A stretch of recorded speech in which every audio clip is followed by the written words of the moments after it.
Hi, I'm Southampton Town Supervisor Jay Schneiderman, and welcome to Talk of the Town, where we take a close look at issues facing the town, and we meet some of the people who are helping to address those issues.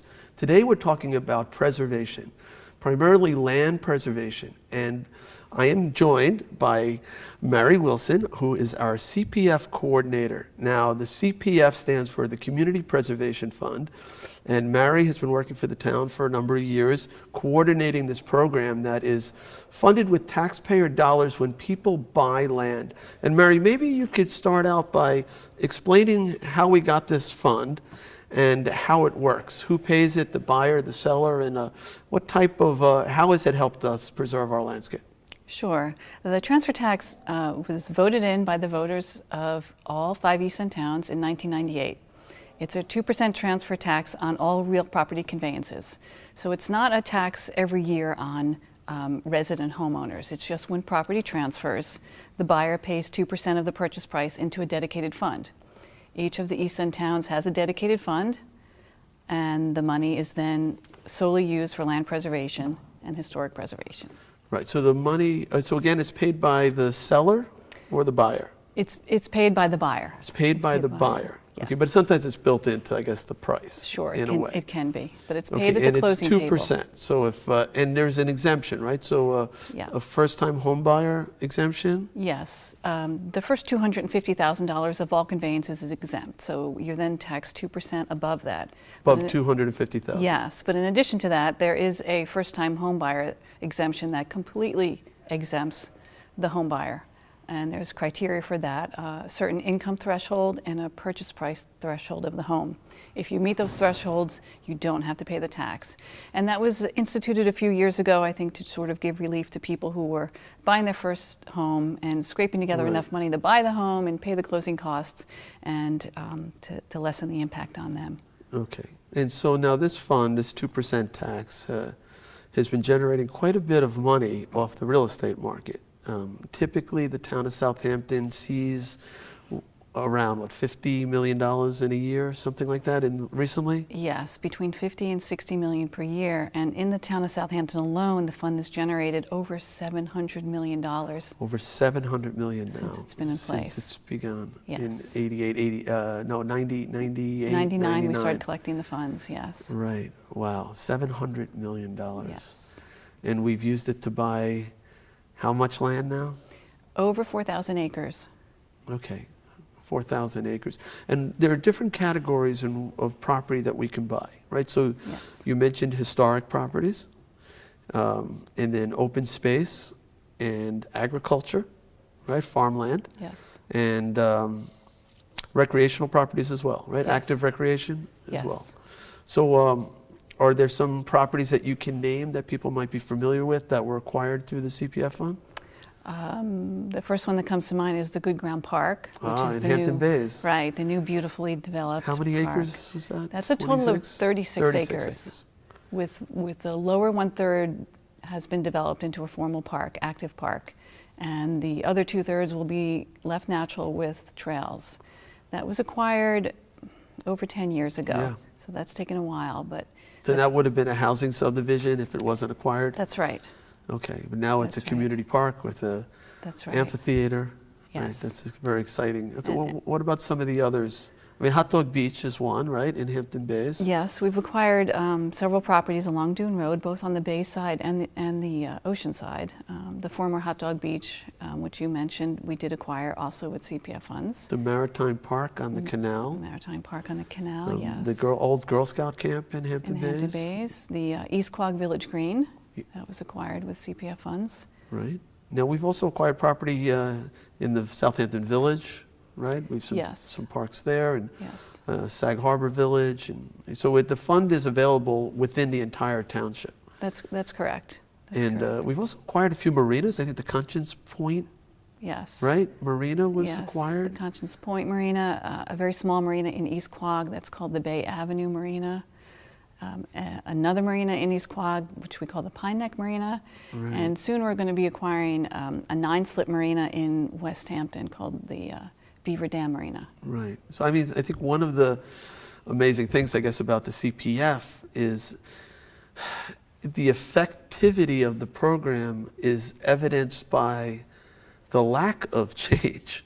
That's right. As you drive around and you see these large farm fields and these large stretches of woodlands, they might not still be there if not for, they may have changed through the years to become housing subdivisions or other commercial uses, if not for the availability of funds to to acquire these parcels. Talk a little bit about farmland preservation, because it seems counterintuitive to some, I think, that what do you mean we preserved it? There's somebody farming it, right? So Sure. we don't actually own the land. We own rights on the land. Can That's you right. talk about that? Certainly. I did want to first mention, though, that when this bill first came onto, it was Governor Pataki at the time, when it first came on his desk, he refused to sign the Community Preservation Fund bill unless it put farmland as the forefront in preservation. So he sent it back, and it was actually revised to contain language that said farmland will be of high priority for preservation. And you mentioned Pataki. I think there's a number of people who were extremely active in putting this program together. People like Kevin McDonald, who's now with the Nature Conservancy, and Assemblyman Fred Thiel, Senator Ken Laval, various supervisors. It was a real group effort, and it took a while, multiple tries, and then of course the public vote. Sure. Right. Sure. So farmland was always very, very important.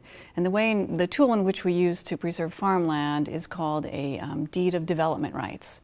So the town acquires away the farmer's right to basically build houses. So the farmer still owns the land, the deed is still in their name, but now there's an easement on the property which restricts its use to only agricultural use. Right. So the farmer is actually selling the right to build homes. That's correct.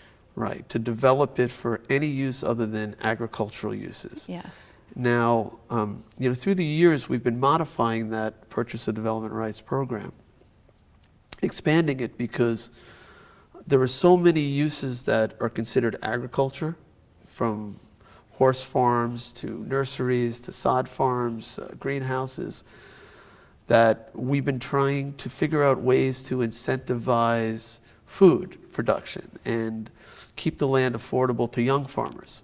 And so I know one of the new tools we have is called an enhanced easement, where we go beyond just buying the rights to build houses to actually restricting the type of agriculture to food crop production, right? That's correct.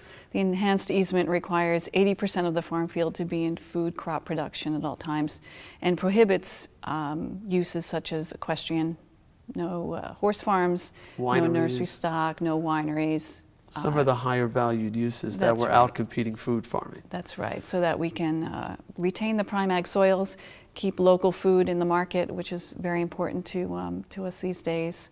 The other component of the easement, there's a few components. The second component, as you mentioned, is a qualified farmer must be working the farm and owning it. So there is a restriction that it cannot be sold to someone other than a qualified farmer, someone who is going to either actually farm for the food production or lease it to someone who does.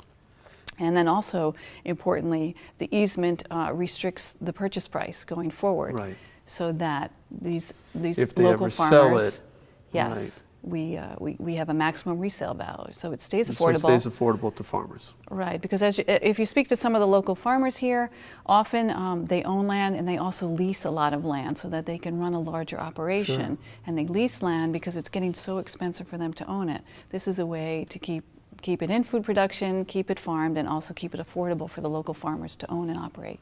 The one thing you and I have been working on is going even a step beyond that for farmers who are interested in participating on a voluntary basis to actually go organic, to basically commit to farming without certain toxic pesticides, and where we would actually, in a way, buy certain chemical rights, or they would sell to us voluntarily, and then they would enter a certified organic program, which supports this kind of locally sourced organic market that seems to be emerging and helps keep chemicals out of drinking water and out of the air. And we are obviously concerned about our bays and harbors and our drinking water. So if a farmer wants to participate, this is another form of enhanced easement. It goes a little bit beyond just buying the rights to build houses or just limiting the agricultural type of crops, but how it's farmed as well. That's right. That's right. We haven't done one of those yet, but Not yet. we have had some expressions of interest. We have. Right. We're ready, so let's hope we do one soon. Now, there's a lot to cover. But while we're talking about open space preservation, and in a moment I'm going to switch to water quality, if somebody wants to know what they own, in a sense, because this is their land, right? So if you live in the town of Southampton, these are common lands. These parks that we're creating, these trails, is there a map that is available, or can they go online and see all the properties that the town owns through the Community Preservation Fund? We have a map. We also have a trail map. I know that you can access on the website. We don't have a map that shows every parcel we've acquired.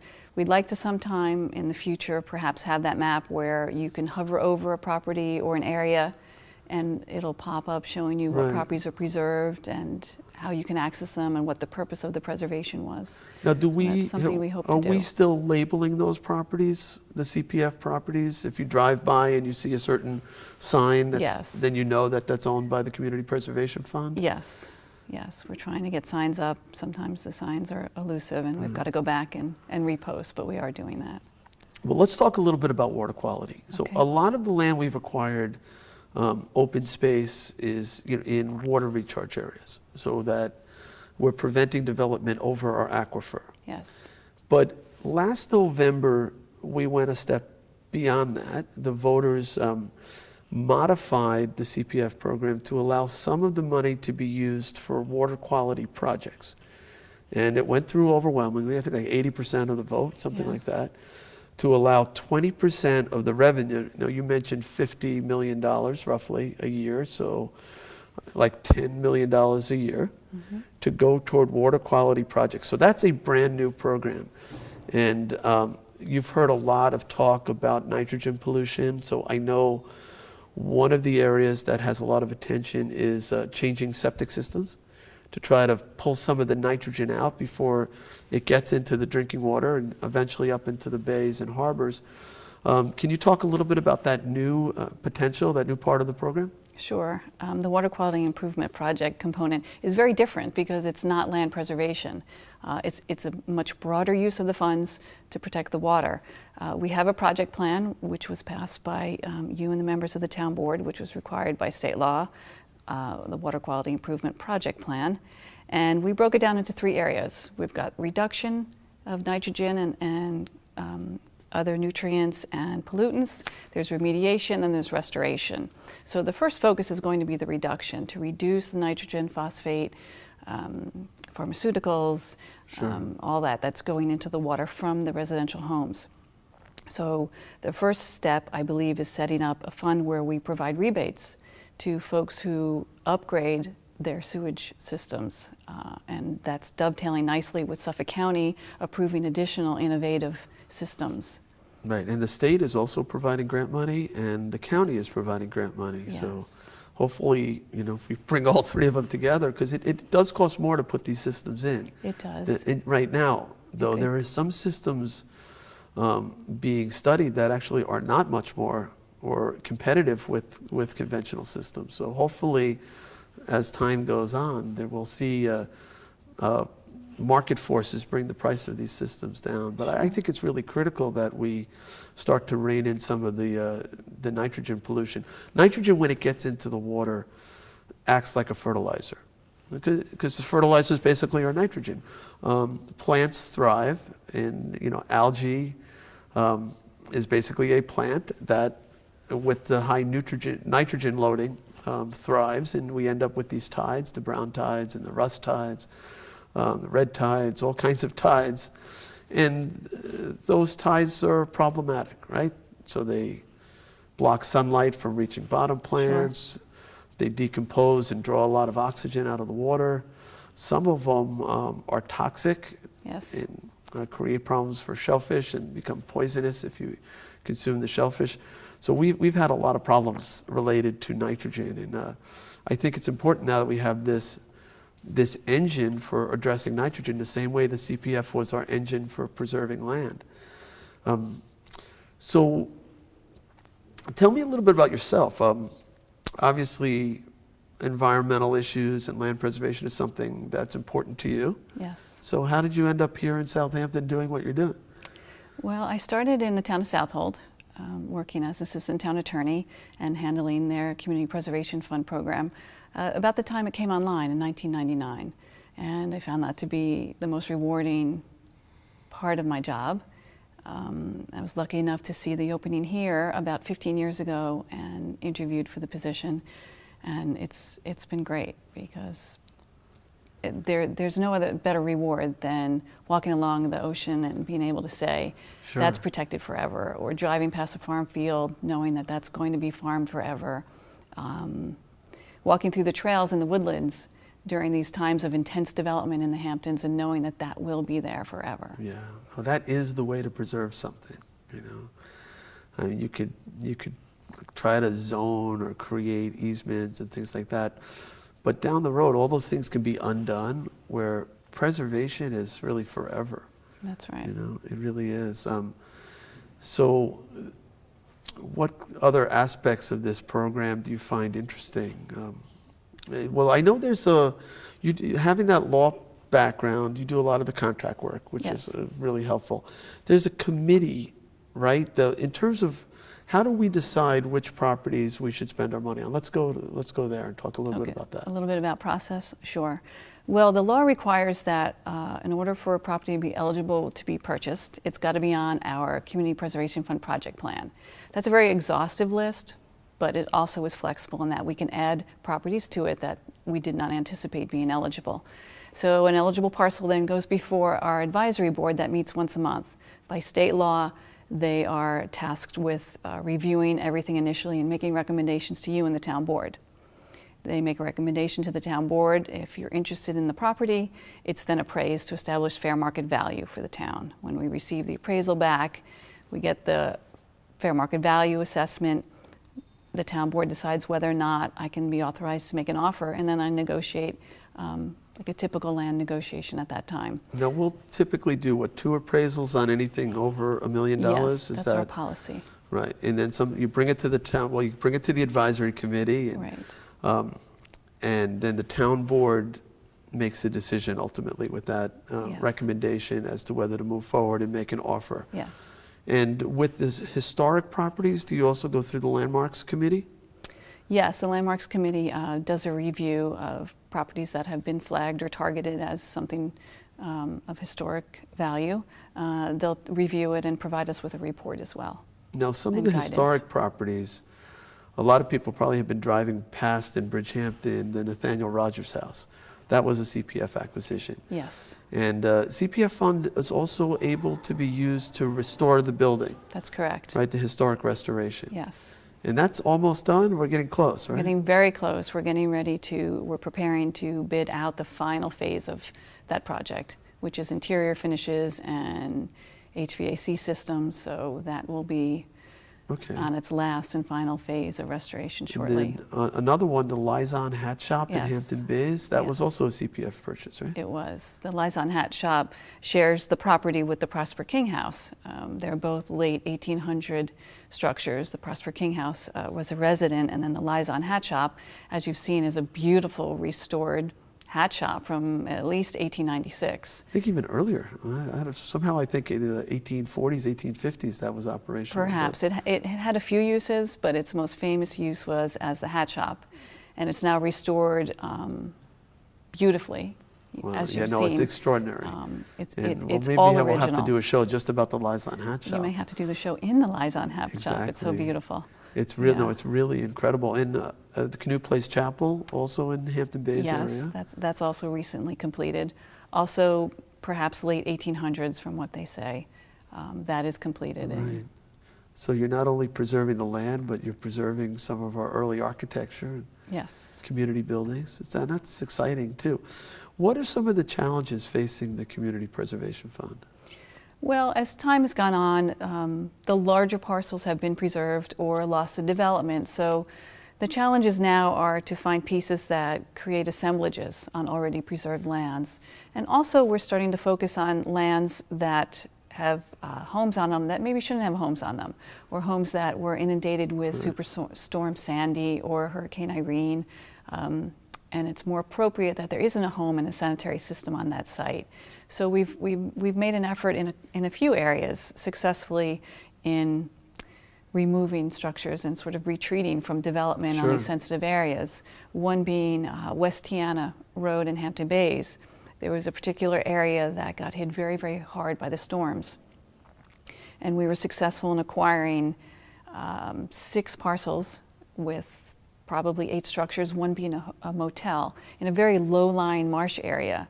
So not only did we have sanitary systems flowing into our surface water, but you had homes in an area that was really getting hit hard by storms. So by removing the structures, we're improving surface water, and we're also adding natural wetlands that are going to bear the brunt of storms in the future to protect the homes that are further inland. What about managing? You mentioned roughly 4,000 acres that have been acquired. What about, we have to be stewards for that property, make sure people aren't encroaching with their neighboring properties or dumping litter on those properties. Is that challenging, trying to take care of 4,000 acres of property spread out throughout the town? That can be challenging. We do have a management and stewardship plan, which we're required to have by law, and we have a staff, though small, is very effective. There are challenges, like you said, with dumping. There are challenges with encroachments by neighbors, signs being removed, fences being removed. We have that.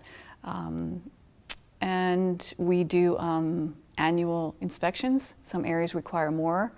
We do photo documentation from the same spot every year, so we're able to get to all those 300-400 parcels and manage them. And the historic buildings, they need to be maintained. That's a bit of a challenge too, right? Because the funding you have can fix up the buildings, but can't do most of the ongoing maintenance, right? That's right. Some of it, big capital project, if it needs a new. No, we just do the initial, CPF can be used for the initial renovation. And that's it. Right. But luckily what we've done is partnered with historical societies, the local historical societies, so they're very happy to steward the property. So moving forward, the model is that the historical society becomes a steward after renovation, and they're able to maintain the property and run their operations and that's working. Make it available to the public. Yes. And these, you mentioned earlier, we talked about these enhanced easements where we're paying farmers, we're limiting the types of crops that they can grow to food crops. You must have to enforce that as well, do some sort of inspection. Yes, those are fairly new. Our oldest enhanced easement at this point is, I believe, maybe 2 years old. Okay. So we're doing our annual inspection, and they all seem to be in very good compliance. We're lucky that the farmers who have been interested in that program truly are interested in the program and running a farm that's food production. So it's worked out well. We did an unusual acquisition, I want to say it's last year. It was a recreational acquisition, but we didn't buy the land.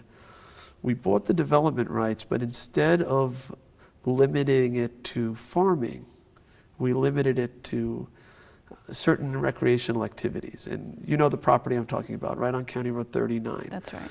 Where you have a golf driving range. That's right, the Southampton Golf Range. Right. Now that was, I guess, under threat of development with a large commercial development, and instead they wanted to keep doing what they were doing. They have a little ice rink in the winter. Yes. They've got a little miniature golf course. They were talking about doing some pedal carts, go-kart kind of thing. Yes. And they have the driving range.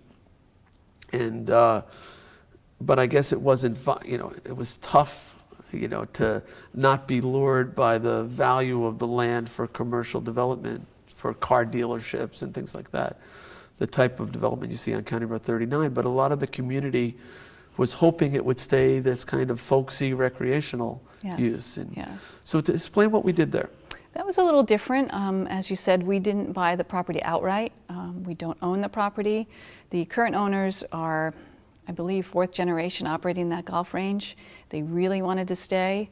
But because of development pressures and just the nature of the operation, it was challenging. So we came together with this sort of compromise, which was we bought away the development rights and restricted the land to its current recreational use. We restricted the structures that are existing there to a particular area. We want it to stay open and in similar use that it is now. So the fourth generation family, the Hansons, are still there operating it, and we have assured through our purchase of that easement that that land stays open and as recreational use for the town residents. And we also not only created a process by which they had to do certain recreational use, and I think they could modify it potentially by coming back to the town board. Yes. But it has to be affordable. I think that was a key piece there, because we didn't want to end up seeing a golf, driving range that only, a handful of people could participate. We wanted to make sure that it was a kind of a local family-friendly facility. Right. That's a good point, because the current family that's operating it, we certainly have assurances that they're going to keep it affordable, but we never know in the future if they would sell it to a larger company or someone who would increase the rates and change the complexion and the availability for everyone.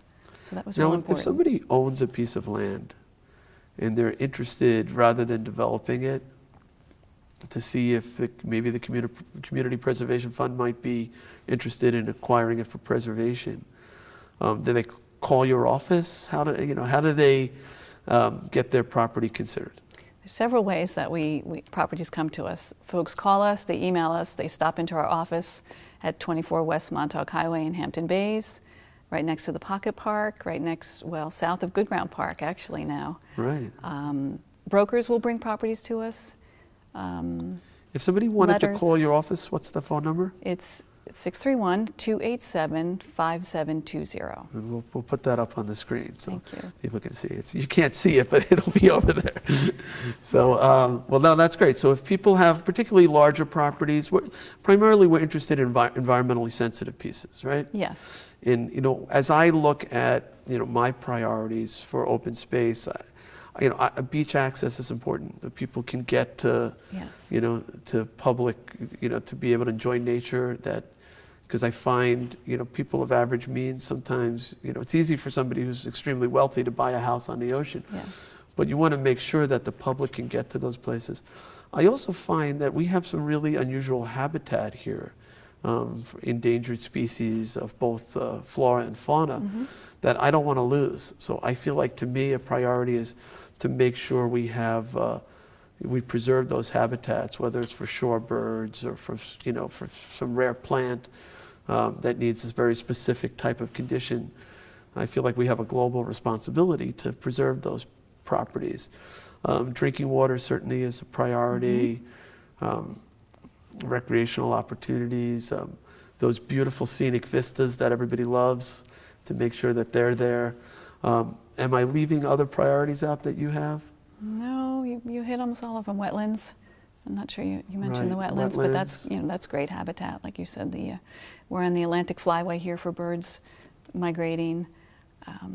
We've got the Long Pond Greenbelt, which is globally sensitive, and greenbelts, assemblages, habitat corridors. As you mentioned, this is really all important, and we've acquired a lot of large pieces, but if we can add smaller pieces and assemble and add to these corridors, I think it makes a big difference for habitat restoration. Right. And that's something we do work towards. Now, do you use volunteers in any capacity? If somebody wants to get involved, whether it's picking up litter or helping maintain trails, is there a component through the CPF office where people can go, plug me in, can I help? Well, our Southampton Trails Preservation Society and the Town Trails group has been phenomenal. They're really great volunteers. They really have been cutting trails, maintaining trails, putting signs on trails. We really rely on them. But general volunteers, we really haven't had that start up, but we'd love that. We'd love help cleaning up the properties and maintaining them. We like our adjacent landowners to help us, and they often do help maintain things and let us know when things need some work. Right. The Trails Preservation Society is fantastic. I can't say more about Now, we have also, at one point, I know we have a lot of money coming in. At one point, though, the town had they tried to get properties quickly in the beginning, and they borrowed money, Yes. right? So, and has that mostly been paid back now, the outstanding debt on the CPF program? We've got debt out to 2030, I believe, but the payments are significantly dropping at this point. Yes. Okay. Yeah, I know we've been trying to buy down that debt Yes. as much as we can. Well, this CPF program certainly is this exciting program because you get to direct these funds to help preserve our community, our landscape, our historic buildings, our water quality, and I have to say I really enjoy working with you in that capacity, and I think we're doing some really great things in terms of taking important properties and preventing development on those properties. So I want to thank you for coming in today. Thanks for having for me. being on the show. And again, if people are interested in learning more, they certainly can call. Is there stuff on the website too? Yes, they can find us on the town website under departments. The Community Preservation Fund Department on Yes. the town website That's as right. well. Okay. Well, Mary, thank you. Thank you. And thank you for watching Talk of the Town.